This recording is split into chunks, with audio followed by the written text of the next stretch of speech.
요즘 코로나19만큼 대한민국을 뜨겁게 만드는 것이 있습니다. 바로 이 포괄적 차별금지법입니다. 차별금지법에는 크게 두 가지로 나눕니다. 개별적 차별금지법과 포괄적 차별금지법입니다. 이 개별적 차별금지법은 특정 범주에 속한 사람에게 대한 차별을 금지, 시정하도록 하는 법입니다. 예를 들면 여성차별금지법, 인종차별금지법, 연령차별금지법, 고용차별금지법, 임신차별금지법, 남녀차별금지법, 장애인차별금지법 등이 있습니다. 이러한 개별적 차별금지법은 이미 우리나라에서 잘 시행이 되고 있습니다. 또 하나가 지금 통과시키려고 하고 있는 이 포괄적 차별금지법입니다. 이 포괄적 차별금지법은 개별적 차별금지법의 차별 사유를 다 포함하고 가능한 모든 차별 사유와 대상을 포괄하는 법입니다. 즉 개별적으로는 하다 보면 빠지는 것이 있을 수가 있기 때문에 이제 그런 것까지 다 포함해서 이제 포괄적으로 차별하면 안 된다라는 겁니다. 이 포괄적 차별금지법을 6월 29일 모당 의원 10명이 성적 지향, 성별 정체성을 포함한 이 법안을 발의했습니다. 이 포괄적 차별금지법은 직장, 상점, 학교, 대중교통 등 공공장소에서 합리적인 이유 없이 성별, 장애, 나이, 성적 지향, 성병 정체성 등 때문에 누구도 차별받지 않아야 한다는 것을 법으로 정해놓자라는 것입니다. 그런데 이제 문제가 되는 것은 성적 지향과 성별 정체성입니다. 이 성적 지향이라는 것은 성관계를 하려는 대상이 동성이냐 이성이냐에 따른 용어입니다. 그리고 성별 정체성은 자신의 성별을 어떻게 인식하느냐에 따른 용어입니다. 그래서 자신의 인식에 따라 수십 가지의 성별이 존재하는 것입니다. 이 차별금지법의 논쟁의 중심이 되는 내용은 이 성소수자에 대한 것입니다. 이 동성애자를 비롯한 성소수자를 차별 없이 대하는 것은 이거는 당연한 것입니다. 그런데 동성애가 당연시되는 사회로 바꿔버린다는 그런 문제가 있습니다. 우리나라에는 이미 이 동성애 차별금지법이 포함된 국가인권위원법이 있습니다. 그럼에도 불구하고 이런 포괄적 차별금지법을 제정하는 이유는 바로 이 처벌 때문입니다.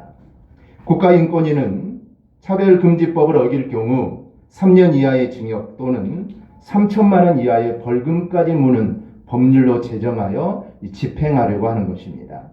일각에서는 그러면 성적 지향, 성별, 정체성을 빼고 입법하면 되지 않느냐라고 이렇게 말을 합니다. 그러나 동성애를 비판하는 시각 자체를 차단시켜 버림으로써 그것이 당연하게 여겨지는 사회가 오면 나중에는 정말 처벌받게 되는 날이 올지도 모르기 때문입니다. 그 대표적인 나라가 영국 또 미국입니다. 영국은 2006년에 이 평등법이라는 이름으로 차별금지법이 통과가 되었습니다. 법이 통과되면 이제 시행령을 만들 수 있습니다. 법은 너무 광범위하기 때문에 거기에 시행령을 만들죠. 그래서 영국은 그 다음 해인 2007년에 이 시행령을 만듭니다. 그리고 2010년에 이 법이 개정되면서 성적 지향이라는 단어를 넣게 됩니다. 즉 2006년에는 성적 지향이라는 단어가 들어가지 않았습니다. 그런데 이제 이거를 개정을 하면서 성적 지향을 넣게 되죠. 그리고 2013년에 동성 결혼이 합법화되게 됩니다. 그래서 영국은 동성끼리 결혼하는 것이 합법입니다. 법을 만들 때는 공청회도 하고 국민들의 의견도 수렴합니다. 이번 포괄적 차별금지법을 하기 위해서 여론조사도 많이 합니다. 그런데 수정할 때는 공청회도 하지 않습니다. 수정할 때는 이거는 쉽게 수정할 수가 있습니다. 차별금지법이 만들어진 외국에서 종교가 탄압을 받고 가정이 파괴되고 또 교육이 무너지고 남녀 구분이 없어지는 부도덕한 사회로 변하고 있습니다. 몇 가지 사례를 말씀드리면 2004년 스웨덴 법원은 동성애에 대해 부정적인 설교를 한 아케그린 목사에게 증오 언론 금지법을 적용해 징역 1개월의 실형을 선고했습니다. 영국 고용재판소는 동성애자를 청소년 사역자로 채용하지 않은 영국 성공회 교회에 손해배상 판결을 내렸습니다. 영국하고 프랑스에서는 엄마 아빠라는 용어가 없습니다. 대신에 부모 1, 부모 2라는 단어를 씁니다. 콜롬비아에는 2017년에 남성 동성애자 3명의 결혼도 법적으로 인정했습니다. 미국에서는 동성 결혼 축하 케이크를 거절한다고 해서 벌금 13만 5천 달러의 판결을 받은 적도 있습니다. 이 차별금지법이 동성애에 대해 양심과 종교에 반하는 행위를 하도록 강요하고 위에서 언급한 역차별과 같은 폐해를 야기하고 있습니다. 그런데 이보다 가장 큰 문제가 있습니다. 이런 것도 문제지만 이보다 가장 큰 문제, 우리 기독교가 정말 반대하는 이유가 있습니다. 동성애는 하나님의 명령에 정면으로 도전하는 명백한 죄라는 것입니다. 레위기 20장 13절을 보면 누구든지 여인과 동침하든 남자와 동침하면 둘 다 가증한 일을 행함인즉 반드시 죽일지니 자기의 피가 자기에게로 돌아가리라 말씀을 합니다. 하나님께서 이스라엘 백성에게 너희가 가나안 족속의 풍습 중에 결코 따르지 말아야 할 것이 있는데 그것이 바로 이 동성애다라고 말을 합니다. 이 죄를 의미하는 단어가 여러 가지가 있는데 그중 가장 대표적인 단어가 히브리어로 하타야라는 단어가 있습니다. 이 하타야는 표적을 빗나갔다라는 뜻입니다. 즉 죄라는 것은 하나님이 만드신 그 창조의 위치와 순리에서 벗어난 것을 죄라고 합니다. 하나님은 이 세상을 창조하실 때 그의 선하심과 지혜로 모든 피조물들에게 다 목적을 부여하셨고 그들만의 위치를 다 부여하셨습니다. 하나님은 남자와 여자를 만드시고 그 둘이 하나가 되도록 하나님은 창조하셨습니다. 그런데 동성애는 그 창조의 본성에 어긋나는 것이기에 이 죄라고 이야기하는 것입니다. 지금은 이러한 설교를 하거나 이러한 말을 한다고 해서 잡혀가거나 벌금을 물지 않습니다. 그러나 가까운 미래에 미국이나 유럽 국가와 같이 이러한 일들이 일어날 수도 있습니다. 즉 성경에서 죄라고 말하는 것, 특히 동성애뿐만 아니라 성경에서 죄라고 말하는 것을 말할 수 없는 날이 우리의 가까운 미래에도 올 수가 있다는 것입니다. 그러므로 우리 믿는 성도들이 하나님이 정말 싫어하시는 죄라는 것을 인지하고 우리가 먼저 깨어 있어야 할 것입니다. 우리 기독교의 신학과 이 교리는 이러한 죄 문제에서 출발한다고 해도 과언이 아닙니다.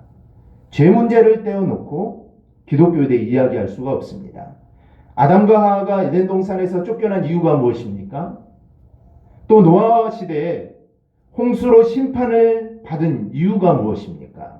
그것은 바로 이 죄 때문입니다. 또 예수님께서 인간의 몸을 입고 이 땅에 오신 이유가 무엇입니까? 우리 인간의 스스로 해결할 수 없는 이 죄를 해결하시기 위해서 주님이 인간의 몸을 입고 이 땅에 오신 겁니다. 우리 기독교를 믿는 가장 큰 이유는 우리가 구원을 받기 위함인데 이 구원은 바로 죄와 그 형벌의 건짐을 받는 것을 의미합니다.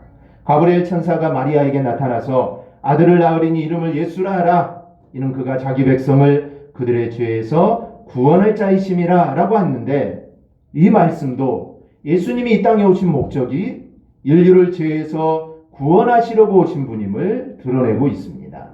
우리가 구원을 받으려면 이 죄 문제를 우리는 반드시 해결을 해야 합니다. 왜냐하면 우리는 죄를 가지고는 절대로 하나님 앞으로 나갈 수가 없습니다. 하나님과 죄는 절대로 어울리지 않습니다. 정말 물과 기름처럼 절대로 섞일 수 없듯이 하나님과 죄라는 것은 이거는 함께 있을 수가 없습니다. 그래서 예수님이 공생애를 시작하시면서 가장 먼저 하셨던 말씀이 회개하라 천국이 가까이 왔느니라 라는 말씀입니다. 이 말씀은 죄를 회개하라는 것입니다. 그리고 죄를 회개하면 너희가 구원을 받아 천국에 들어갈 수 있다라는 이 선언입니다. 이처럼 구원에서 죄 문제는 대단히 중요합니다. 왜냐하면 죄가 있고 죄가 없고에 따라 구원을 받을 수도 있고 멸망을 받을 수도 있습니다. 그러니 죄라는 것은 그 어떤 암보다 무서운 것입니다. 따라서 구원을 받아 천국에 들어가기 원하는 사람은 마땅히 죄를 멀리하고 지은 죄를 회개해야 합니다. 그런데 죄가 워낙 중요한 문제이다 보니까 세상에는 이 죄와 죄인을 동일한 관점에서 대하는 이들이 적지 않습니다. 본문에서 바리새인과 서기관들이 가늠하다 현장에서 붙잡힌 여인을 예수님께 데리고 와서 이야기를 합니다. 그들은 예수님께 5절에 이렇게 묻습니다. 모세는 율법에 이러한 여자를 돌로 치라 명하였거니와 선생은 어떻게 말하겠나이까?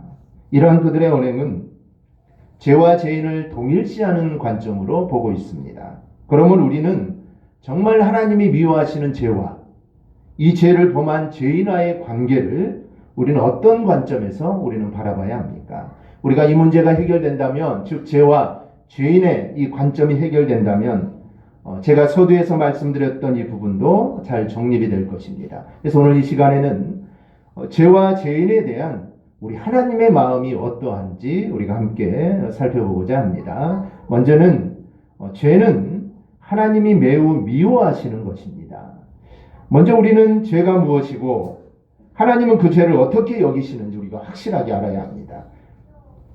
이 사전적 의미의 죄는 양심이나 도리에 벗어난 행위, 잘못이나 허물로 인하여 벌을 받을 만한 일, 처벌이 따르는 법률을 위반한 행위가 사전에서 말하는 이 죄입니다. 하지만 성경은 좀 다르죠. 성경은 죄가 제 갈 길로 간 것을 죄라고 합니다.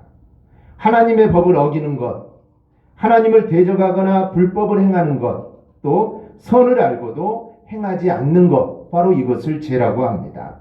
또 예수 그리스도를 믿지 않는 것, 이것도 죄고요. 믿음에 따라 행하지 않는 것, 이것도 죄입니다. 그리고 하나님의 속성에 반하는 모든 것들, 이 모든 것들이 다 죄입니다. 즉 성경이 말하는 죄는 정말 여러 가지인데요. 그런데 기독교에서 말하는 죄는 무엇보다도 하나님과 맺어야 할 바른 관계를 깨트리는 것이 바로 죄입니다.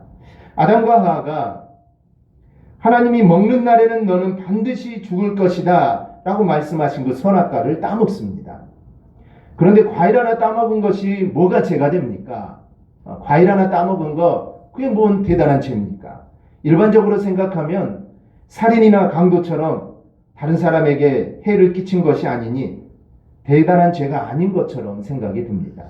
그럼에도 이 선악과를 따먹은 것이 죄가 되는 이유는 하나님 말씀에 불순종함으로써 피조물인 인간이 창조주인 하나님과 맺어야 할 바른 관계를 깨트렸기 때문입니다. 이처럼 기독교에서 말하는 죄는 무엇보다도 이 관계의 개념입니다. 하나님은 죄를 무척 미워하십니다. 정말 싫어하십니다. 그래서 하나님은 죄를 반드시 심판하십니다. 하나님께 첫사람 아담과 그의 아내 하와가 선악과를 따먹은 일로 그들을 에덴 동산에서 추방합니다. 우리 생각 같아서는 엄하게 혼을 내고 그냥 에덴 동산에서 살게 했으면 정말 좋겠다라는 생각이 듭니다. 하지만 하나님께서는 그렇게 하지 않으셨습니다. 이는 죄를 얼마나 미워하시는 분인지를 우리에게 잘 보여주는 장면입니다. 하나님께서는 노아 시대의 대홍수로 세상을 심판하신 것도 사람들의 죄악이 세상에 가득했기 때문입니다. 이 역시 죄를 정말 미워하시는 하나님의 마음이 잘 드러나 있습니다. 죄가 무서운 이유는 죄는 하나님의 심판을 자초할 뿐만 아니라 하나님과의 단절을 초래하기 때문입니다. 이사야서의 기사는 이 죄의 무서움에 대해 59장 1, 2절에서 이렇게 말씀합니다. 우리 한 목소리로 함께 봅니다. 여호와의 손이 짧아 구원하지 못하심도 아니요 귀가 둔하여 듣지 못하심도 아니라 오직 너의 죄악이 너희와 너희 하나님 사이를 갈라놓았고 너희 죄가 그의 얼굴을 가리어서 너희에게서 듣지 않으시게 함이니라. 아멘. 이사야 59장은 바벨론의 침공으로 인해 나라가 위기 가운데 있을 때 쓰여진 말씀입니다. 그런데 그들이 고난으로부터 구원함을 받지 못하는 것은 하나님의 구원할 손이 짧기 때문이 아니라 일부러 구원하지 않으시기 때문이다 라고 말을 합니다.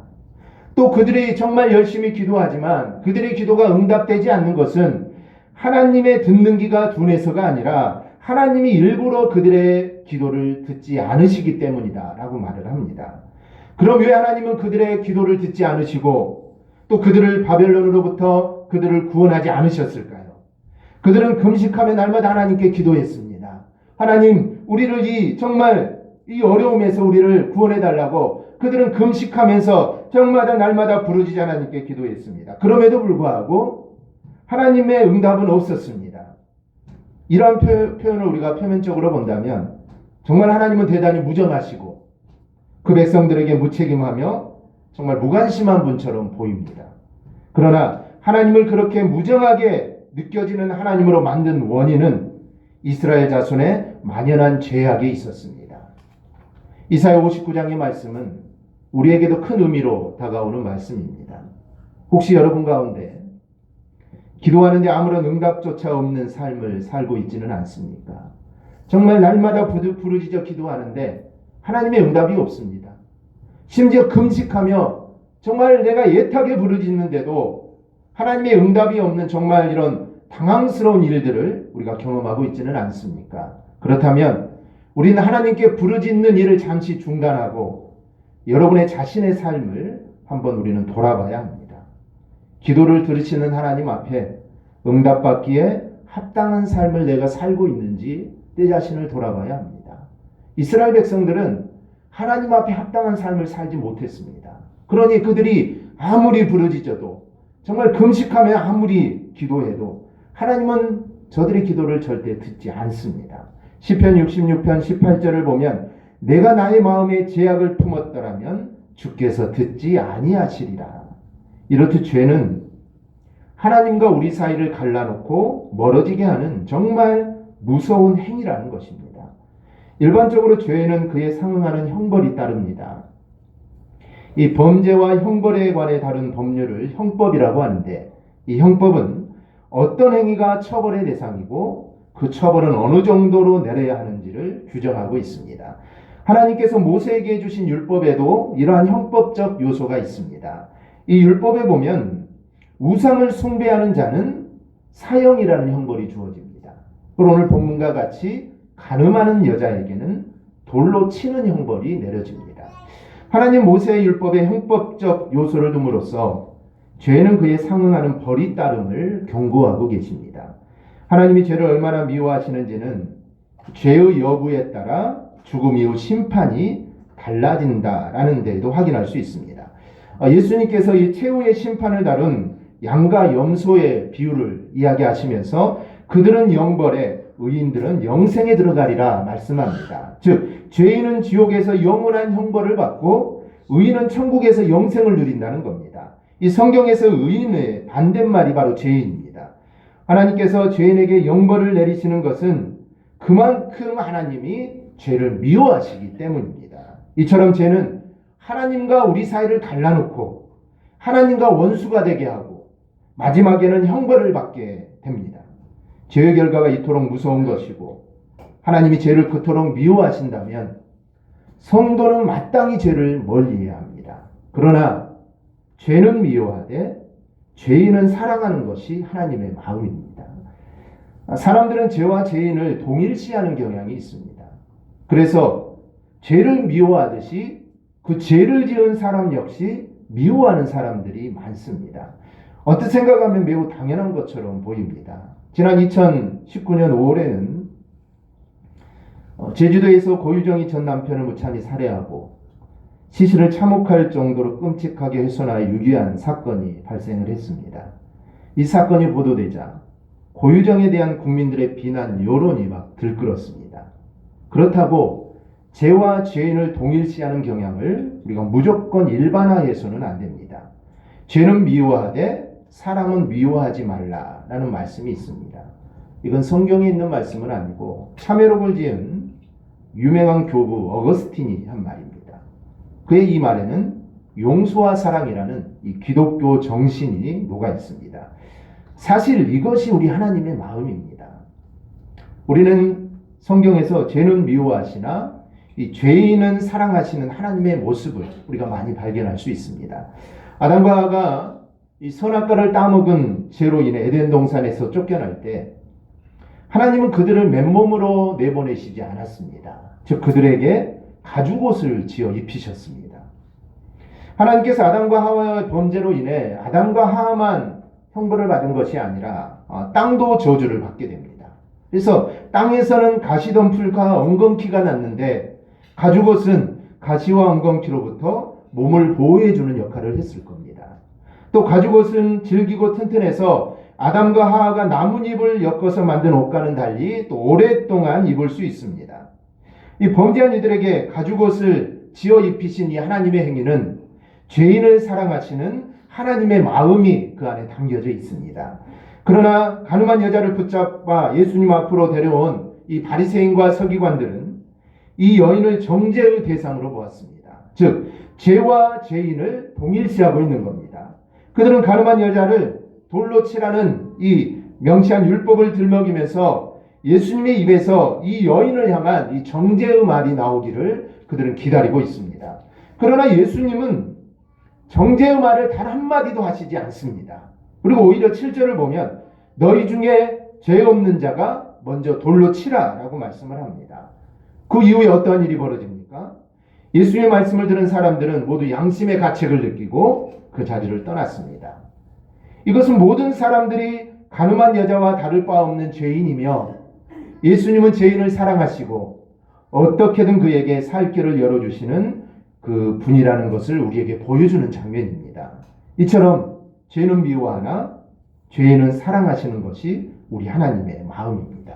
그런데 세상에는 죄도 미워하고 죄인도 미워하거나 죄인은 미워하지만 죄는 사랑하는 사람들이 적지 않습니다. 특히 죄인은 정말 미워하면서 죄는 가까이 하고 사랑하는 사람들이 많은데 정말 악한 사람이라고 할 수 있습니다. 이들은 죄를 예사로 짓습니다. 그러면서도 죄인 정죄하기를 즐겨합니다. 이러한 사람들은 예수님을 대적하고 종래에는 십자가에 못 박아 죽인 바리새인과 서기관들이 그랬습니다. 예수님은 이들을 향해 탐욕과 방탕, 외식과 불법이 가득하다고 하셨고 서기관들을 향해서는 가부의 가산을 삼키는 자다라고 했습니다. 우리는 예수님께서 이들을 향해 마태복음 23장 33절에서 뱀들아 독사의 새끼들아 너희가 어떻게 지옥의 판결을 피하겠느냐 이런 무시무시한 저주를 하셨음을 우리는 기억해야 합니다. 우리는 하나님의 마음을 본받아 죄는 미워하나 정말 죄인에게는 긍휼을 베푸는 사람이 되어야 될 줄 믿습니다. 이것은 서두에 말씀드렸던 이 동성애자에 대한 부분도 동일합니다. 우리는 죄는 미워하나 죄인까지도 함께 매도해서는 우리는 절대로 안 됩니다. 그들도 하나님의 사랑이 필요한 대상이고 우리의 도움이 필요한 대상입니다. 야고보 사도는 야고보서 2장 13절에서 긍휼을 행하지 아니하는 자에게는 긍휼 없는 심판이 있으리라. 긍휼은 심판을 이기고 자랑하느니라 증거합니다. 죄인을 정죄하기 좋아하는 사람은 자신이 죄를 지었을 때 긍휼히 여김을 받지 못한다는 경고입니다. 그러므로 우리는 하나님의 마음을 알아서 죄는 미워하되 죄인은 사랑할 수 있는 우리가 넓은 마음을 가질 수 있기를 바랍니다. 이것이 바로 우리 기독교의 정신입니다. 셋째는 회개가 죄의 형벌을 면제받게 합니다. 우리는 죄는 미워하되 죄인은 미워하지 말라는 말을 오해하거나 남용해서는 안 됩니다. 이 말은 죄인은 무조건 용서하고 그의 죄를 덮어주라는 말이 아닙니다. 우리가 성경을 읽어보면 하나님은 죄인을 용서하시기도 하지만 또 죄인을 심판하시기도 하시는 분임을 알 수 있습니다. 하나님의 공의의 추는 절대로 한쪽으로 기울어지지 않습니다. 공평하십니다. 그러면 하나님의 심판과 용서는 무엇을 기준으로 행해집니까? 그것은 바로 회개의 여부입니다. 하나님은 죄에서 돌이키지 않고 여전히 죄 가운데 행하는 이에게는 심판을 행하시지만 죄에서 돌이켜 회개하는 이에게는 용서와 긍휼을 베푸시는 분입니다. 우리는 이 사실을 절대로 잊어서는 안 됩니다. 기독교의 용서는 범죄자의 태도와 관계없이 일방적으로 주어지는 것이 아닙니다. 일본의 경제 보복으로 인해 한일 관계가 무척 악화된 가운데 있습니다. 그런데 일부 그리스도인들은 일본이 우리에게 잘못한 것은 과거사이니 이제는 일본을 용서해야 한다라고 주장하기도 합니다. 그러나 이것은 용서의 잘못된 적용이 아닐 수 없습니다. 용서는 가해자의 잘못 인정과 회개를 전제로 합니다. 만일 일본이 과거사를 반성하고 피해자들에게 합당한 보상을 한다면 용서가 가능하지만 이것이 없는 일반적인 용서는 강자에 대한 굴복이나 다르지 않습니다.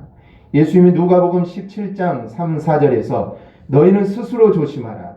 만일 형제가 죄를 범하거든 경고하고 회개하거든 용서하라. 만일 하루에 7번이라도 내게 죄를 짓고 7번 내게 돌아와 내가 회개하노라 하거든 너는 용서하라 하시더라 말씀합니다. 이 말씀에는 두 가지 중요한 메시지가 있습니다. 하나는 내 형제가 죄를 범하거든 경고하라. 즉 죄를 가볍게 여기지 말라는 것이고, 다른 하나는 용서는 회개를 전제로 한다는 것입니다. 내가 회개하노라 하거든 너는 용서하라. 주님은 그냥 용서하라 하지 않고 내가 회개하노라 하거든 너는 그 사람을 용서하라 라고 말씀을 합니다. 우리나라가 일본을 용서하려면 일본이 위안부 문제와 관계 증용들을 비롯한 과거의 만행을 얼마나 큰 잘못인지 솔직히 시인하고 이에 대한 반성하는 것이 선행되어야 합니다. 그리스도의 대속과 보혈의 은총은 회개하고 하나님께 온전히 돌이킨 사람에게 유효하지 모든 사람에게 차별 없이 주어지는 것은 아닙니다. 예수님이 모든 사람의 죄를 위해 십자가에 죽으셨지만, 그래서 이 십자가의 죽음의 대속은 모든 사람이 다 받을 수 있지만 그렇다고 해서 모든 사람들에게 차별 없이 절대로 주어지지 않습니다. 내 죄를 회개하고 하나님 앞으로 온전히 돌이킨 사람만의 이 대속의 보혈의 공로가 바로 임하게 되는 것입니다. 죄를 온전히 회개한 사람이 용서받을 자격이 있는 것입니다. 예수님께서는 가늠하다 붙잡아 온 이 여자에게 나도 너를 정죄하지 아니하노니 가서 다시는 죄를 범하지 말라라고 말씀하십니다. 이 말씀은 사실상 이 용서의 선언입니다. 예수님께서 이 여인을 용서하신 것은 이 여인에게 자신의 잘못을 인정하고 뉘우치는 마음을 보셨기 때문입니다. 하나님은 출애굽기 33장 19절에서 나는 은혜 베풀 자에게 은혜를 베풀고 긍휼히 여길 자에게 긍휼을 베푸느니라. 하나님은 아무에게나 은혜를 베풀지 않습니다. 또 아무에게나 긍휼을 베풀지 않습니다. 은혜 베풀 자에게 은혜를 베풀고 긍휼히 여길 자에게 하나님은 긍휼을 베푸십니다. 그래서 이 여인이 용서를 받은 것은 긍휼히 여김을 받을 만했기 때문이다라고 우리는 보아야 합니다. 지금 이 시대는 이 죄에 대한 인식이 둔감해지고 있습니다. 그러다 보니 죄를 지어도 대수롭지 않게 여기거나 그것을 죄로 여기지 않는 사람들이 많이 늘어나고 있습니다. 회개는 죄에 대한 인정과 반성에서 출발합니다. 죄를 죄로 여기지 않고 죄에 대한 인식이 둔감해지면 진심 어린 회개가 절대로 나올 수 없습니다. 자신이 죄인임을 인정하지 못하는 사람이 어떻게 제대로 된 회개를 할 수가 있겠습니까? 이것이 하나님 앞에 죄라는 것을 인정하지 못하고 알지 못하는데 그 사람이 어떻게 진정한 회개를 할 수가 있겠습니까?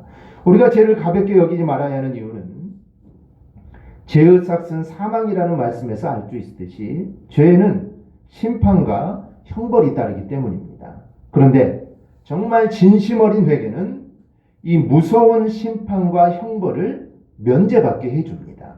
우리 사랑하는 성도 여러분, 하나님은 죄를 무척 미워하시는 분입니다. 정말 미워하십니다. 이는 죄의 여부가 구원을 좌우하는 사실에서 여실히 드러납니다.